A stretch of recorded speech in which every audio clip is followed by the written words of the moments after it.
bien, vamos.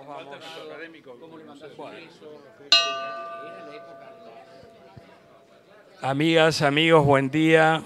Bienvenidos a la reunión de hoy, que va a estar a mi cargo nuevamente, y el miércoles está nuestro presidente de vuelta, Juan Insúa. Vamos a empezar o comenzar con el saludo tradicional a las banderas. Bueno, aquí la bandera argentina de nuestro país, la bandera de la Ciudad Autónoma de Buenos Aires y nuestra bandera rotaria. Muchas gracias.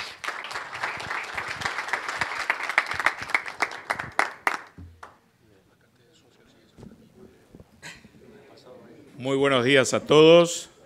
Preside la reunión de hoy, miércoles 10 de enero, el vicepresidente a cargo de la presidencia, Esteban Carcavalo. Nuestro orador es el consocio doctor Juan Javier Negri, quien nos hablará sobre Contraviento y Marea, 45 años sin Victoria Ocampo. Acompañamos al vicepresidente en la mesa cabecera, los socios María Betina Yapur, Gustavo D'Agostino, Norberto Frigerio, Fernando Garabato, Fernando Romero Carranza y Juan Ger. Y yo también, digamos. Especialmente invitados nos acompañan, o nos van a acompañar, Hugo Becacheche, miembro de la Academia Argentina de Letras y columnista de La Nación, la escritora María Rosa Lojo y Juan Negri, hijo de nuestro amigo Juan Javier. Nos visitan la señora Julia, esposa de nuestro amigo Ricardo Aguirre, el exgobernador de distrito Edgardo Murúa, acompañado de su hijo Martín Murúa, del Rotary Club de Belgrano, y el señor Jeff Taylor, del Rotary Club de Bloomfield Crossing. Al final de esta presentación lo invitamos al señor Taylor a intercambiar banderines en la mesa cabecera. El próximo 17 ocupará la tribuna el consocio Jorge Kogan, quien disertará sobre poder, poder público y el público. A todos ustedes, muchas gracias por acompañarnos y sean muy bienvenidos al Rotary Club de Buenos Aires.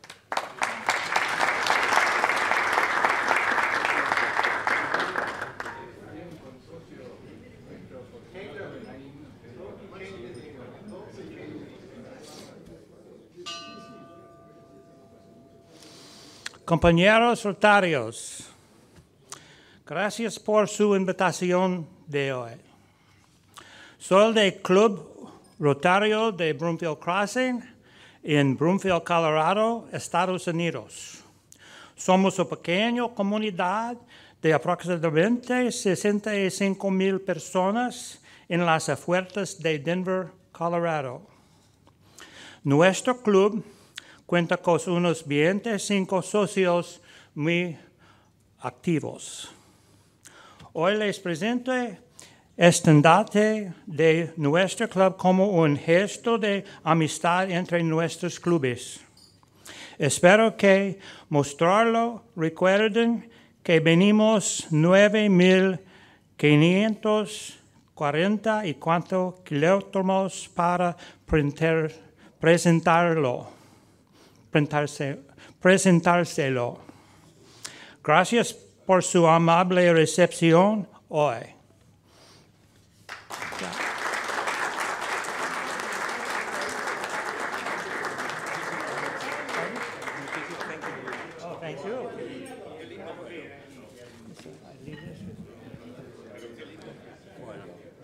Aquí, muchísimas gracias por sus palabras y en nombre de nuestro club le hago entrega de un libro que resume la historia del club de estos primeros 100 años de vida de nuestro club. Así que muchas gracias. Aprenda mucho. Bueno, muchísimas gracias.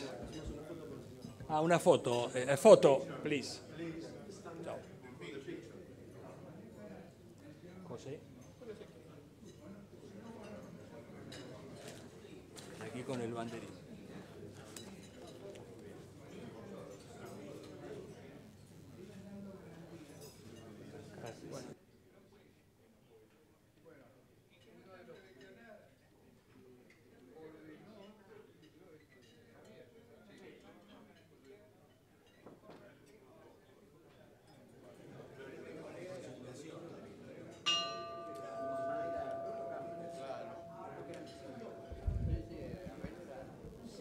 Buenos días. Agradezco la presencia hoy aquí de la escritora María Rosa Lojo, doctora en Filosofía y Letras por la UBA, miembro del Consejo de Administración de la Fundación Sur, investigadora principal del CONICET, docente en la Universidad de El Salvador y recipiendaria del Premio CONEX en 2004. Querida María Rosa, tu presencia en este ámbito no deja de producirme cierta trepidación, pero te agradezco infinitamente tu acompañamiento.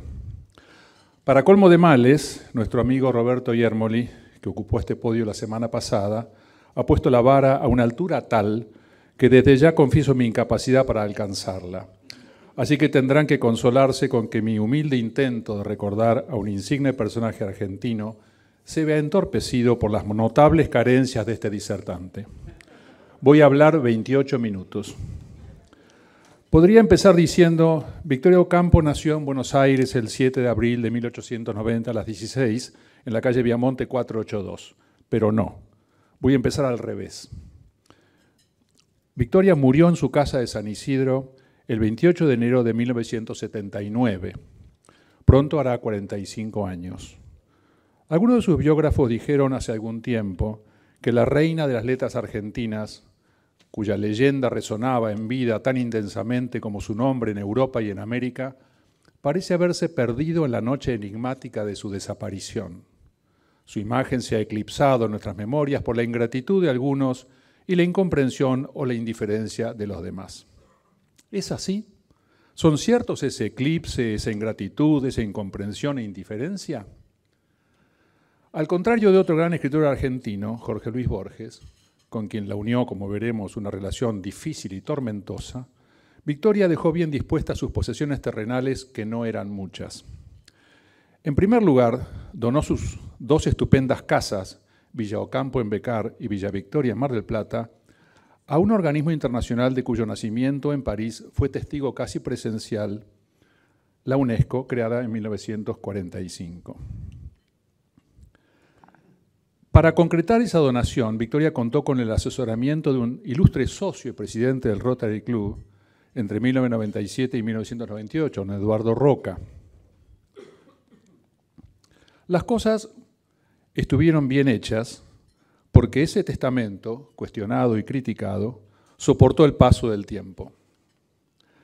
La que no soportó el paso del tiempo fue la UNESCO, que por muchos años desatendió el magnífico legado dejado por Victoria. No fue culpa del organismo, sino de la política internacional, pero ese es otro tema. ¿Qué importancia tienen estas casas? Mucha, muchísima. En un plano puramente material, eran, a la muerte de Victoria, el único remanente de una gran fortuna inmobiliaria. Victoria, al contrario de lo que se piensa, no era miembro de la llamada clase terrateniente. Su familia no poseía grandes extensiones de campo o enormes estancias, solo inmuebles urbanos. Estaba entre aquellas que viajaban a Europa con la vaca a bordo y gozaban de un buen nivel de vida, pero no mucho más. Victoria era miembro de las llamadas familias patricias, de aquellos cuyos representantes fueron invitados al Cabildo Abierto de mayo de 1810, pero no era una terrateniente. Pertenecía a la burguesía urbana de Buenos Aires, conformada por comerciantes, profesionales y funcionarios. Las casas que donó Victoria son en rigor lugares históricos. En ellas, la entonces dueña de casa recibió, alojó y atendió a figuras señeras de la literatura, la música y la política internacionales. En Villa Victoria, Mar del Plata, por ejemplo, pasó varios días la poetisa chilena Gabriela Mistral, sobre quien pueden leer en el informe de hoy, Premio Nobel de Literatura de 1945. Y el diplomático y escritor francés Alexis Leger, conocido como Saint John Perse, Premio Nobel de Literatura de 1960. En Villa Ocampo se alojaron, entre muchos otros, el francés Albert Camus, Premio Nobel en 1957, dice Julio Cortázar, pero es Albert Camus, y el ruso Igor Stravinsky, uno de los músicos más relevantes de nuestro tiempo y quizá el más importante del siglo XX. ¿Acaso esas casas funcionaron como un hotel? No, eran el atractivo anzuelo para que personajes como esos visitaran un país como el nuestro, ubicado casi en el fin del mundo. La hospitalidad de Victoria fue muchas veces una retribución en especie a tantos intelectuales por el derecho a publicar sus artículos y difundir sus ideas desde la revista Sur, que Victoria creó en 1931 y que se publicó más o menos regularmente hasta 1980. Esa revista, al decir de uno de sus críticos, jugó un papel sustancial en el desarrollo de la cultura argentina. Representaba cierto tipo de liberalismo, una resistencia al populismo y a la cultura de masas, el apego a ciertos valores de élite que chocaban contra las ideas prevalecientes del pensamiento argentino desde el peronismo a las variadas formas de nacionalismo, socialismo y marxismo. En Villa Victoria, la dueña de casa escribió la biografía de Lawrence de Arabia. Victoria no necesitó moverse de su querida Mar del Plata para redactar el que, según el propio hermano de Lawrence, fue el mejor retrato psicológico que jamás se hubiera hecho de ese personaje casi mitológico que lideró la revuelta contra el Imperio Otomano en Palestina y la península del Sinaí entre 1916 y 1918. Pero además de dejar un testamento, y a diferencia de Borges, sobre quien volveré luego, Victoria dejó una fundación, la Fundación Sur, a la que, a diferencia de lo que María Kodama haría con la obra de Borges, aquella le cedió todos los derechos intelectuales sobre su obra literaria y la propiedad de la editorial Sur, que Victoria había fundado en 1933. Y para eso también contó con la asistencia de otro socio y presidente de nuestro club, entre 1992 y 1993, Alberto Rodríguez Galán, que la asistió en la redacción de sus estatutos y como ministro de Educación y Justicia, en 1963 autorizó su constitución.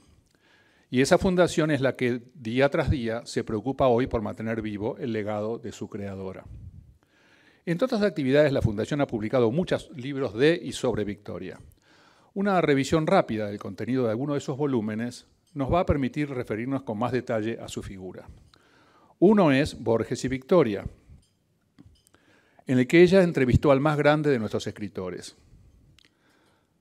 Con él la unía una relación ambigua, y uso el verbo unir con algunas dudas. Borges era el amigo más estrecho de Adolfo Bioy Casares, que estaba casado con Silvina, la hermana menor de Victoria. Aunque eso ya era suficiente para generar las rispideces naturales que surgen en toda familia, la públicamente conocida afición de Bioy Casares por las faldas, sin importar el estado civil de quien las llevara, agregaba cierta tiranteza al asunto. Y Borges, seguramente encandilado con las proezas sentimentales de su amigo, no ocultaba dónde recaían sus simpatías. Pero además, y seguramente más importante, Borges y Victoria tenían ideas muy distintas acerca de la literatura, la vida y la cultura, y en particular sobre la manera de hacer una revista. Eso no impidió que una gran mayoría de las primeras versiones de cuentos y ensayos borgianos vieran la luz en las páginas de Sur.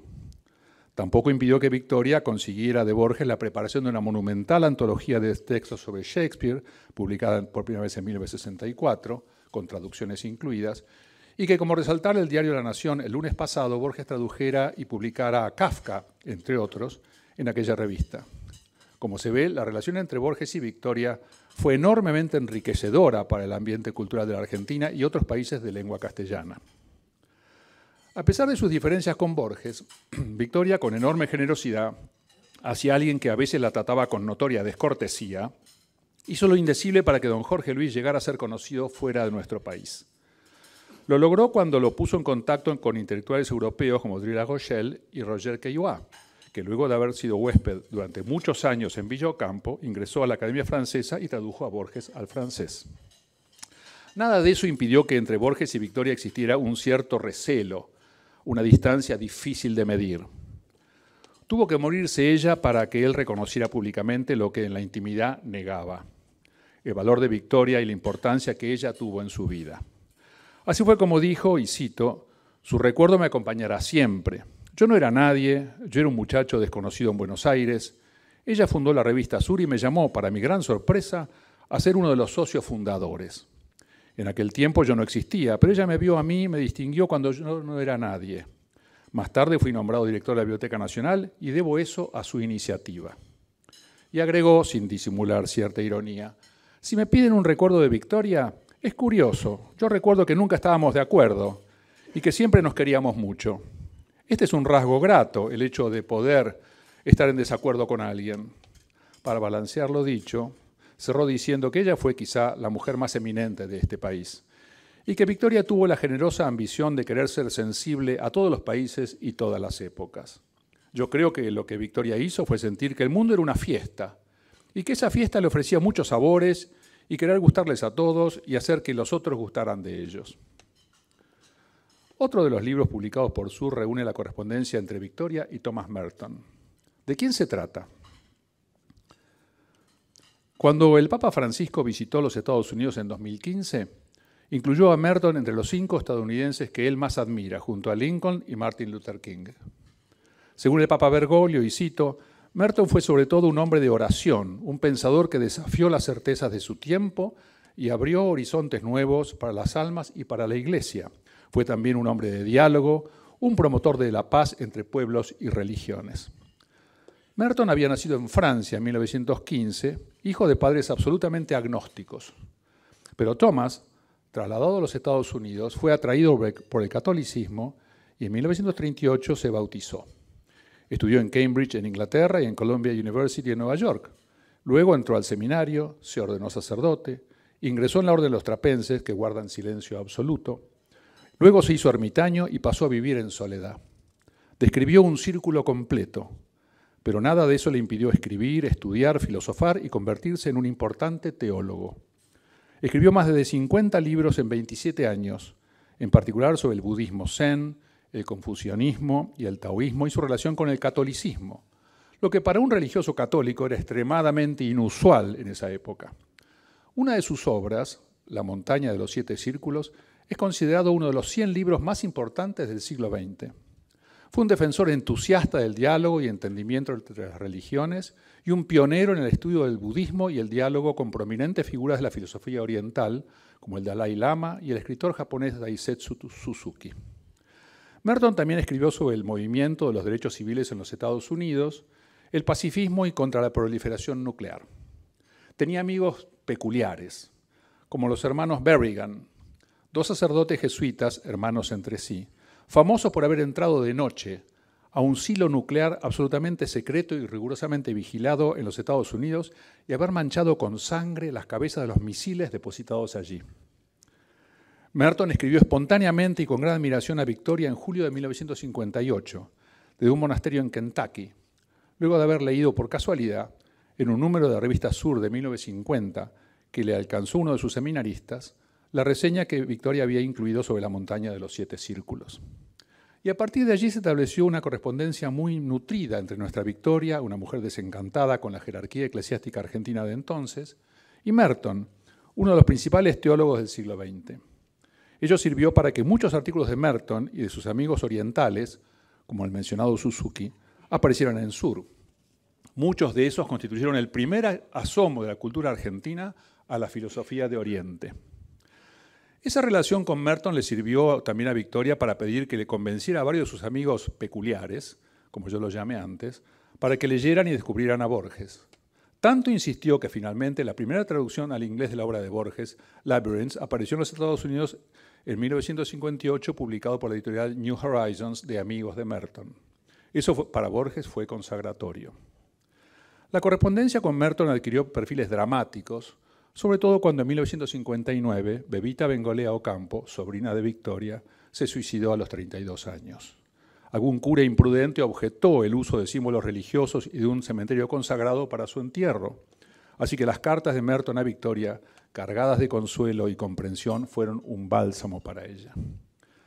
La relación de Victoria con la Iglesia argentina nunca fue fácil. A pesar de ser una mujer profundamente espiritual, sus ideas, sobre todo en materia de legislación civil, sobre la igualdad entre hijos legítimos e ilegítimos, el divorcio y los derechos políticos y electorales de las mujeres, muchas veces chocaban con la posición prevaleciente en los círculos más altos de la jerarquía eclesiástica de entonces. Y no solo sus ideas. Desde 1920, Victoria no solo estaba separada de hecho de su marido Luis Bernardo de Estrada, con quien se había casado en 1912, sino que había sido vista en público acompañada de otros hombres. Y se hablaba de sus amores furtivos. Para colmo, manejaba sola su propio automóvil. Nada de eso, por supuesto, fue un impedimento para que durante largos años su gran confidente y amigo fuera el sacerdote católico, escritor y traductor Monseñor Eugenio Guasta, que por supuesto también fue socio de nuestro club. Otro libro revelador sobre Victoria y su relación con la política, la religión y las ideas contemporáneas es su correspondencia con el filósofo católico liberal Jacques Maritain, que vivió entre 1882 y 1973. Me detendré unos minutos en esta obra.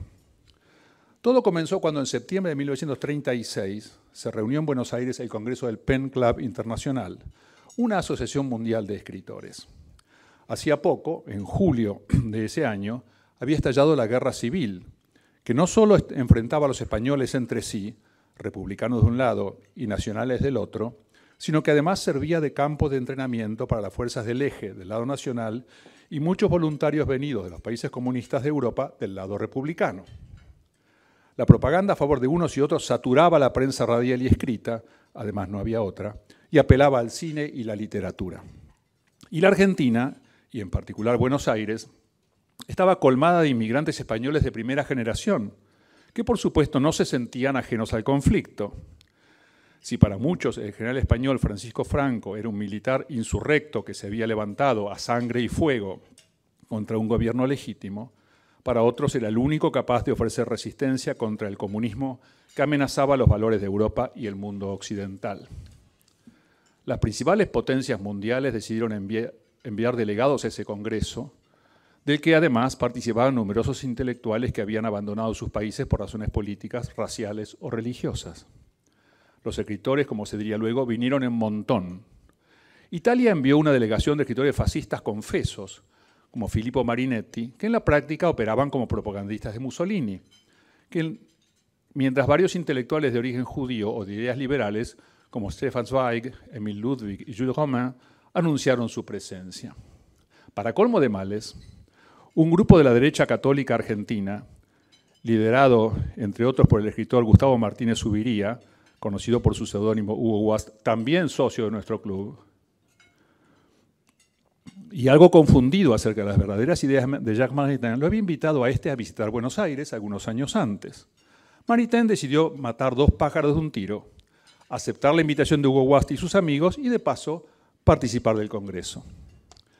Debemos tener presente que en esos años el crecimiento económico de la Argentina había dado lugar al nacimiento de una enorme clase media ilustrada, ávida de conocimientos, amante de la lectura, que seguía con interés a los grandes protagonistas del mundo de las letras y la intelectualidad.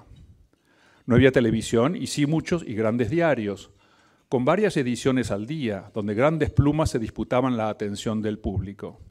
Así que un congreso mundial que reuniera en Buenos Aires a lo que hoy llamaríamos el jet set intelectual era un fenómeno masivo. Acá hay una tapa de La Nación con la foto de la inauguración del Congreso. La organización del Congreso estuvo a cargo de la filial local del Pen Club, a su vez dividida desde hacía tiempo entre los simpatizantes de la Revolución de 1930 que había derrocado a Hipólito Yrigoyen, como Carlos Ibarguren, también socio de nuestro club, y presidente de la Academia Argentina de Letras, creada con el apoyo de su primo, el general José Félix Uriburu, expresidente de facto, y quienes se habían opuesto a aquel golpe de Estado. También estaba involucrada la Sociedad Argentina de Escritores, presidida por Leopoldo Lugones, que poco antes había anunciado que había llegado al mundo la hora de la espada. El escenario estaba preparado para un grandioso estallido y Victoria Ocampo, una mujer de escasos 40 años, estaba en el medio. Había sido designada para presidir la sesión inaugural. Para añadir más pimienta al guiso, hacía poco que Sur, la revista que Victoria dirigía, había anunciado su apoyo público y entusiasta a los republicanos españoles. Eso convertía a Victoria, a ojos de muchos, en una comunista confesa. La revista católica Criterio, dirigida entonces por Monseñor Gustavo Franceschi, la atacó duramente. Así llegó la reunión inaugural del Congreso del Pen Club Internacional en Buenos Aires, que fue épica. Las cosas se descontrolaron y abundaron los insultos y las injurias. Solo la intervención de Maritain logró que al final reinara la paz. Y esa misma noche Victoria le escribió para agradecerle su oportuna intervención. Así comenzó una larga correspondencia de muchos años. Pero la cuestión no había acabado allí. Mientras que para algunos el catolicismo de Maritain era una segura garantía de apoyo al fascismo y al antisemitismo, para otros el liberalismo de ese filósofo aseguraba su adhesión a la pluralidad de ideas. Por lo que cuando Maritain, durante las sesiones del Congreso, objetó duramente las ideas fascistas y se solidarizó con los escritores perseguidos por los nazis, muchos de quienes lo habían invitado se sintieron profundamente defraudados. Así fue como el filósofo francés, considerado casi un comunista camuflado, se convirtió en objeto de burla y escarnio para la derecha católica argentina. Y Victoria reaccionó fiel a un estilo que la caracterizaría toda su vida y que la pinta de cuerpo entero. En desagravio, lo invitó a pronunciar una conferencia pública en la Sociedad Hebraica, invitación que Maritain, por supuesto, aceptó complacido. Victoria ajustó la tuerca un poco más y publicó en su revista un texto de Maritain en el que éste mencionaba que la tarea de los intelectuales distaba mucho de la evasión o de la fuga, puesto que tenían un gran compromiso con los hombres y mujeres de su tiempo, permaneciendo libres frente a los vaivenes momentáneos. Eso no significaba ser indiferentes. Abocados a sus campos y competencias, debían buscar los principios rectores de la experiencia política, de modo que las acciones propuestas surgieran y fueran dirigidas por el pensamiento. En otras palabras, todo se reducía a la ética. Años después, quien estuvo detrás del ayornamiento católico que significó el Concilio Vaticano II fue precisamente Jacques Maritain. Otro libro que muestra el sesgo intelectual de Victoria es el de sus cartas con Albert Camus. Victoria lo descubrió cuando éste aún era un desconocido en el panorama literario internacional. Esto no debe ser una novedad para nosotros. A lo largo de su vida, Victoria detectó con enorme anticipación personajes, ideas, corrientes artísticas o figuras que, muchos años más tarde, adquirirían renombre. Así fue como el arquitecto Walter Gropius publicó artículos en la revista Sur en 1931, aún antes de alcanzar la fama en los Estados Unidos. O cómo Victoria elogiara la consagración de la primavera de Stravinsky el mismo día de su estreno mundial en mayo de 1913, en medio de un enorme griterío de quienes no gustaron de esa música nueva y revolucionaria, y mucho antes de convertirse en anfitriona de Stravinsky en San Isidro. O de cómo admiraba el jazz y los negros spirituals antes de que estos fueran popularizados por las grandes bandas. O hiciera lugar, en las páginas de Sur, a un joven escritor desconocido que se llamaba Julio Cortázar, o publicara en castellano en la Argentina la obra de un médico suizo que hasta ese momento solo había publicado en alemán, llamado Carl Jung. Pero quizá el hallazgo o descubrimiento más pintoresco sea lo ocurrido a mediados de los años 40 en Nueva York. En uno de sus tantos viajes, Victoria se alojó en el Hotel Waldorf Astoria y escribe a sus hermanas: en el lobby hay un grupo musical en el que canta un jovencito muy simpático, con muy linda voz. Se llamaba Frank Sinatra. Vuelvo a Camus.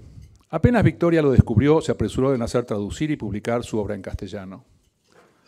Recordemos que Buenos Aires era entonces el centro mundial de la edición en lengua castellana. La industria editorial española había quedado materialmente destruida por la Guerra Civil y el gobierno de Franco había instaurado la censura previa, así que nuestra ciudad era el faro cultural para todos los hispanoparlantes. En Francia, por su lado, hacía poco que se había derrotado al invasor nazi, por lo que el gobierno francés decidió iniciar una campaña para restablecer su imagen internacional luego del desastre.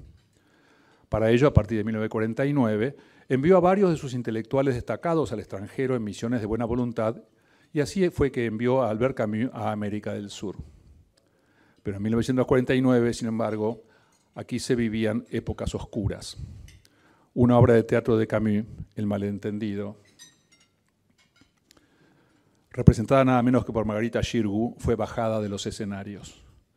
Y cuando Camus pretendió dar varias conferencias públicas en Buenos Aires, el gobierno de entonces pidió poder revisar los textos anticipadamente. Camus se opuso y decidió encerrarse en la casa de Victorio Campo en San Isidro. Las cartas entre ambos revelan el amor por la libertad, por los valores del libre debate de las ideas y el rechazo al totalitarismo. En 1957 Camus recibió el Premio Nobel de Literatura, mientras que aquí había sido censurado y en esos momentos de ignominia, Victorio Campo fue quien lo recibió con los brazos abiertos. Siguieron siendo amigos muchos años, y cuando en 1960 Camus murió en un accidente de auto, Victoria fue capaz de escribir páginas de una tristeza desgarradora acerca de quién había compartido con ella la lucha contra el totalitarismo. Una lucha que en 1953 la llevó a la cárcel, sin explicaciones, sin proceso, sin derecho a la defensa, sin una hoja de papel para poder hacer llegar al mundo su grito por la libertad. Fue liberada gracias a la enorme presión internacional que, entre otros, lideraron el propio Camus y su amiga Gabriela Mistral. Podría extenderme mucho más, pero temo que esta danza de nombres y de fechas acabe por marearlos. Podría, por ejemplo, detenerme en la curiosa historia del secuestro del poeta indio Rabindranath Tagore, Premio Nobel de Literatura de 1913, que en 1924, en lugar de detenerse por unos días en Buenos Aires camino a Lima, en Perú, terminó pasando varios meses en una casa que Victorio Ocampo alquiló para él en San Isidro. Y cómo allí surgió una amistad entre Victoria y él, y por extensión con la India, que en ese país es hoy considerada como un ejemplo de cuánto y cómo la cultura puede servir de puente entre dos naciones. Podría detenerme en la historia acerca de cómo Victoria rechazó durante años los avances amorosos del filósofo español José Ortega y Gasset, hasta que éste se disculpara por haberle criticado el novio.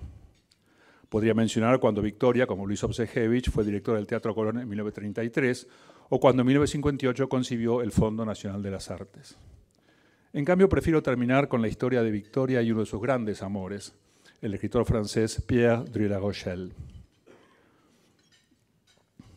a quien ella conoció en París en 1929. Elijo esta historia porque es representativa del coraje de Victoria, que prefirió abandonar al hombre que amaba o que creyó haber amado, cuando se dio cuenta de que las ideas de la libertad, de la dignidad y del respeto a la vida humana no podían sacrificarse a cambio de una relación sentimental. Druy-Larochelle era un escritor de cierto mérito cuando se conoció con Victoria. Se produjo un flechazo inmediato. Las cosas siguieron el curso habitual entre hombre y mujer atraídos el uno por el otro, pero el entorno fue cambiando. Y si al principio todo se desarrolló entre viajes por Alemania y Normandía y agradables veladas en París, el panorama se fue alterando cuando el nazismo comenzó a mostrar sus garras y Druy confesó su admiración por esa ideología, por la fuerza bruta y el poder de las armas. Él era quizá el ejemplo de una generación de franceses que nunca había logrado recuperarse de la guerra del 14. Ella, en cambio, amaba la democracia y la libertad y admiraba lo que Inglaterra había logrado en materia de derechos civiles. Victoria, generosa como siempre, en 1930 le pagó a Druy un viaje a la Argentina para que éste diera conferencias en Buenos Aires y en el interior. Así fue como este escritor habló sobre literatura europea ante auditorios fascinados en Tucumán y Santiago del Estero en 1930, tiempos de tren y ventilador, y no de avión y aire acondicionado, y contribuyó con artículos importantes a la revista Sur. Pero la historia les pasó por encima. En 1944, cuando ya el fuego de la pasión entre ambos se había apagado, Druy le confesó a Victoria que la previsible derrota de Hitler daba por tierra con sus sueños de vivir en un mundo diferente, por lo que pondría punto final a su vida. A tanto llegaba su fascinación por las fuerzas sin límites de un ejército al que creyó invencible. Y efectivamente 3 veces intentó suicidarse y a la tercera lo logró. Victoria dejó testimonio de estas vivencias no solo en la enorme cantidad de cartas que intercambió con la enorme mayoría de los intelectuales del siglo XX, sino en 10 volúmenes de lo que llamó precisamente testimonios, para que las futuras generaciones de argentinos pudieran aprender y reflexionar sobre las lecciones nacidas de una vida bien vivida, porque tuvo también una meta clara: incorporar a nuestra vida cultural argentina ideas y novedades que surgían más allá de nuestras fronteras. No por un afán de copia, sino por una necesidad de amor hacia su país al que creía que estaba en posición de asombrar al mundo por la fuerza creativa de su vida intelectual. Por eso no he hablado hoy aquí solo de una mujer escritora. Me he referido, en cambio, a una intelectual íntegra e integral, que como una fuerza de la naturaleza dio todo de sí para la mejora de las condiciones culturales del país que amó entrañablemente. Por eso se la llamó una criolla gigantesca. Muchas gracias.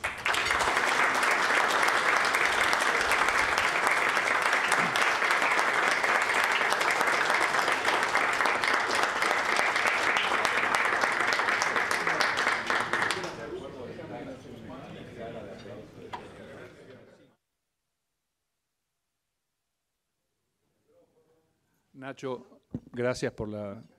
Nacho Sussweiner me pide que hable de Victoria y del juicio de Nuremberg.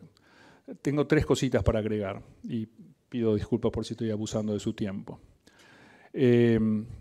Victoria tenía un odio terrible a lo que fuera antisemitismo y lo demostró muchas veces.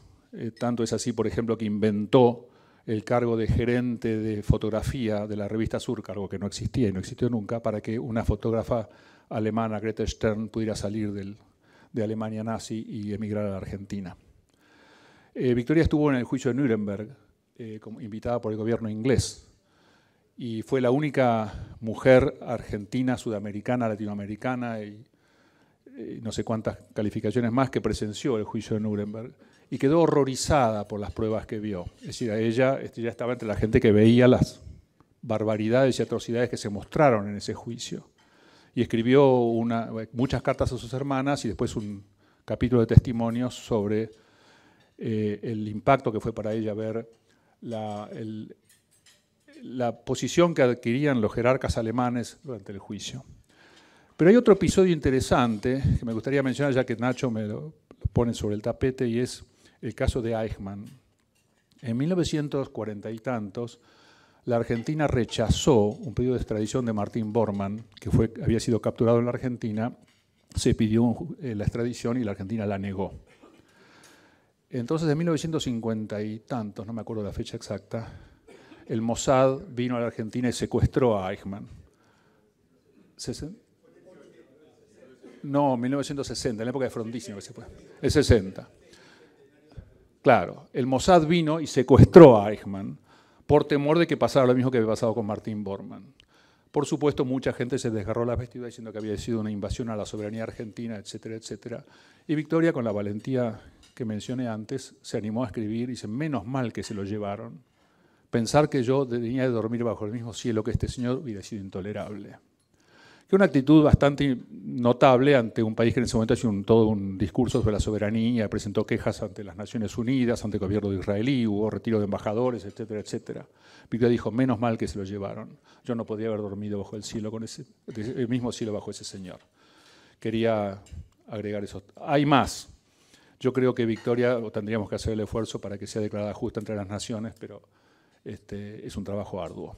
Gracias. Perdón por el agregado.